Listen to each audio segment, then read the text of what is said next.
situation became extremely tense over the summer months, starting with the kidnapping and murder of Mohammed Abu Khair, and then obviously the Gaza war compounded the issue, and then we even saw a child, Mohammed Sunukrot, 16 years old, killed at the end of August through a sponge round that was fired at him by Israeli forces.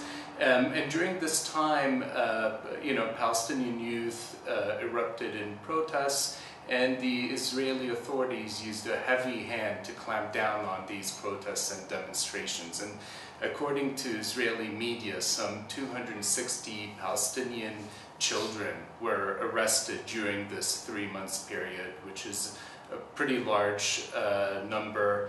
And the way they were dealt with and processed in the courts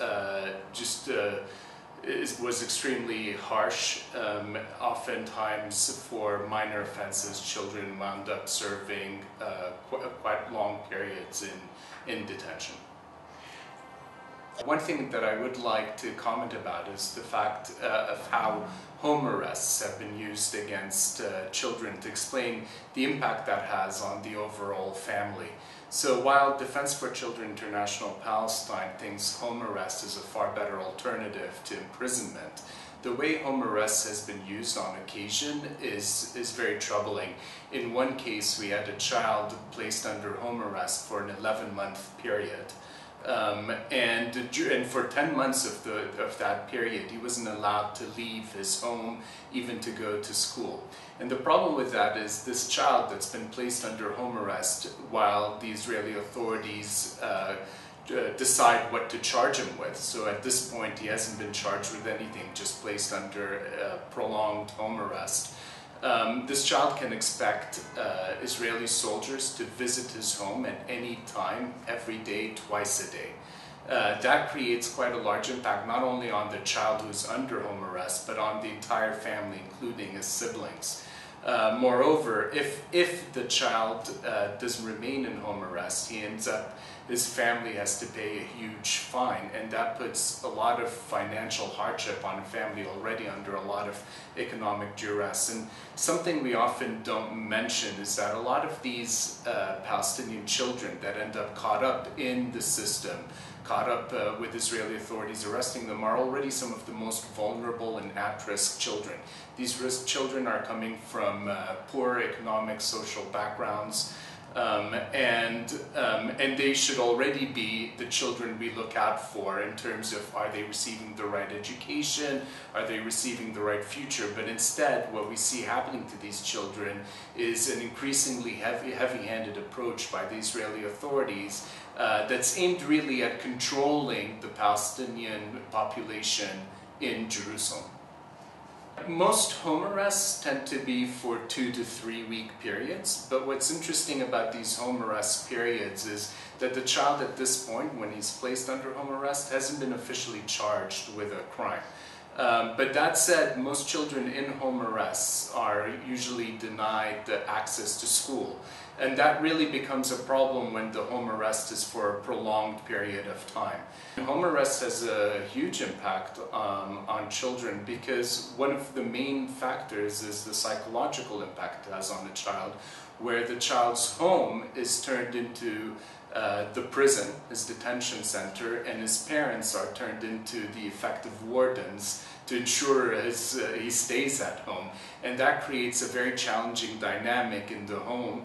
And also we see other parents with other children, the friends of this child, preventing them from visiting the child because they don't want their child to be associated with someone under home arrest because they're worried about the twice daily raids that Israeli authorities conduct on children that are under home arrest to ensure that they're in the home. And so it just creates a split for the child between his friends, between his community, and worse is that the child feels a prisoner in his own home, and that has a huge impact on the well-being of a child. That said, it remains a far better alternative to actual imprisonment in an Israeli prison.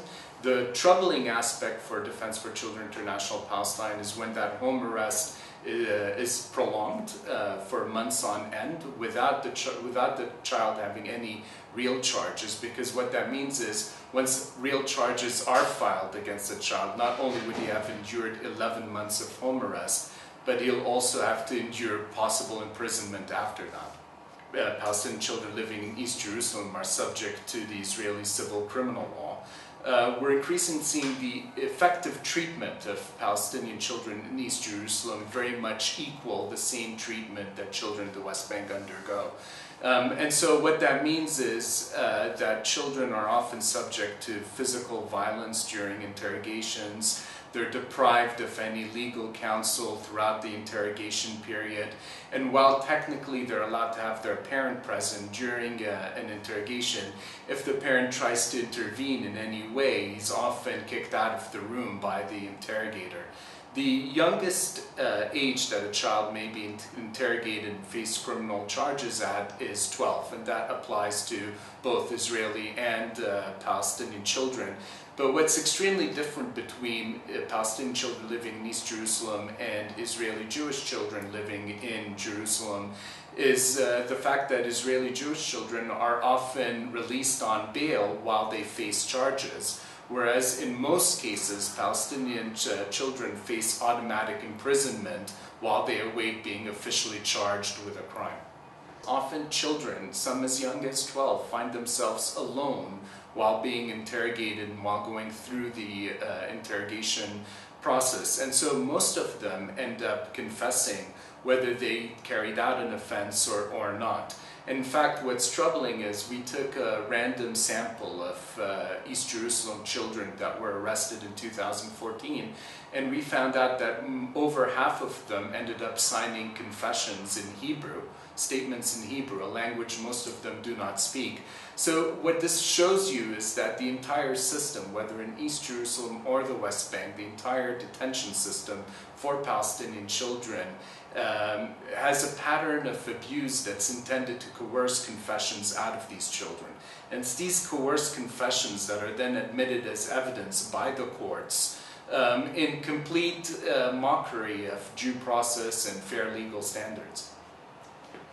The problem psychologically for the child is he realizes throughout that process he's very much alone, that his parents can't provide any type of security, that his home can't provide any type of privacy or safety, and that has a real debilitating impact on the child. What's worse is once a Palestinian child has been convicted of a crime and he becomes of age, he becomes an adult after turning 18, what he did as a child is never expunged from his record and continues to affect his life and continues to affect him throughout his life.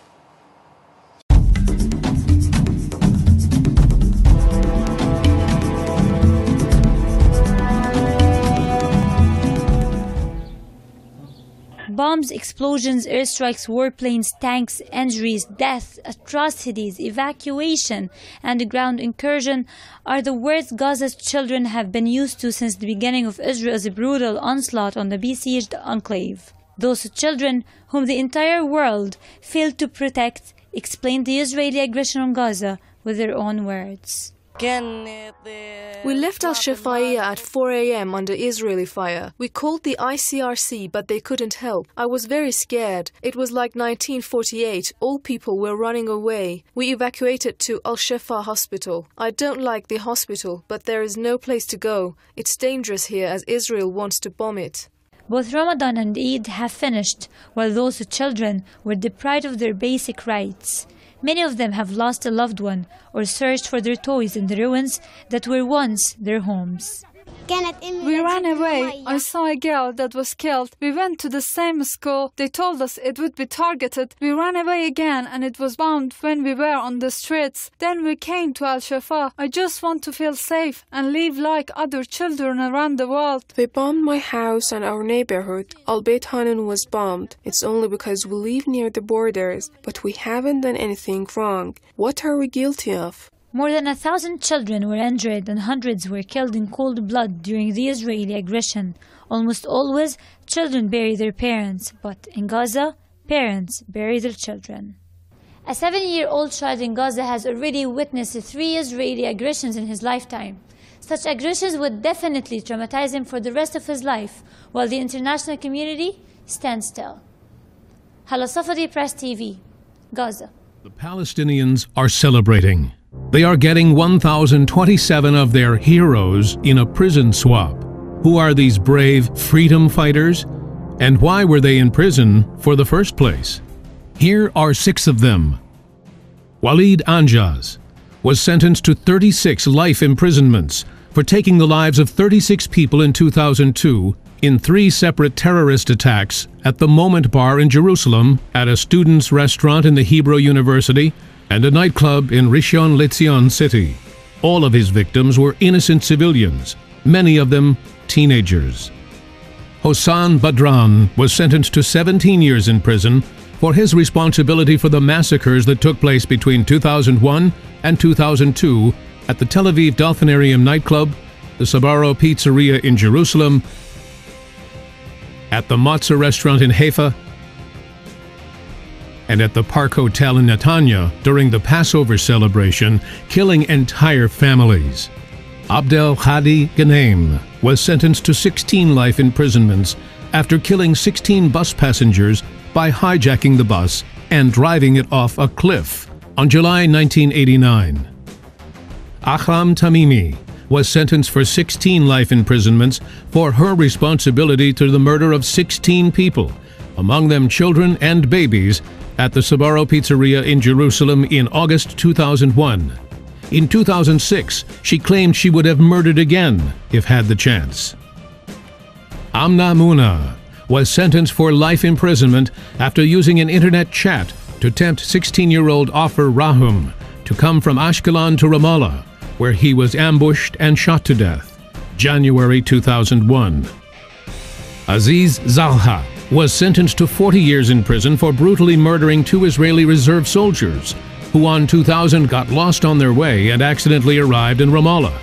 Zalha became famous worldwide when he waved his bloody hands through the window of the building where the murder took place.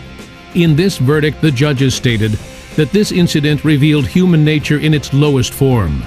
Neither a glimpse of compassion, a bit of humanness, nor a trace of mercy could be found that day in Ramallah. Welcomed with ceremonies, flowers, celebrations, streets will be named after them. These are the Palestinian heroes.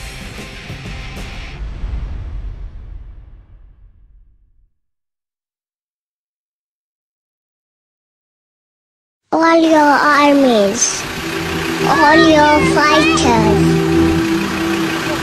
all your tanks, and all your soldiers against the boy,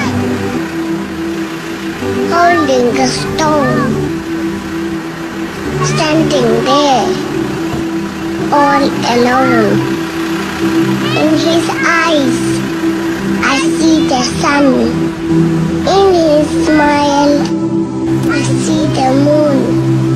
And I wonder, I only wonder, who is weak and who is strong, who is right and who is wrong. And I only wish that the truth has a tongue.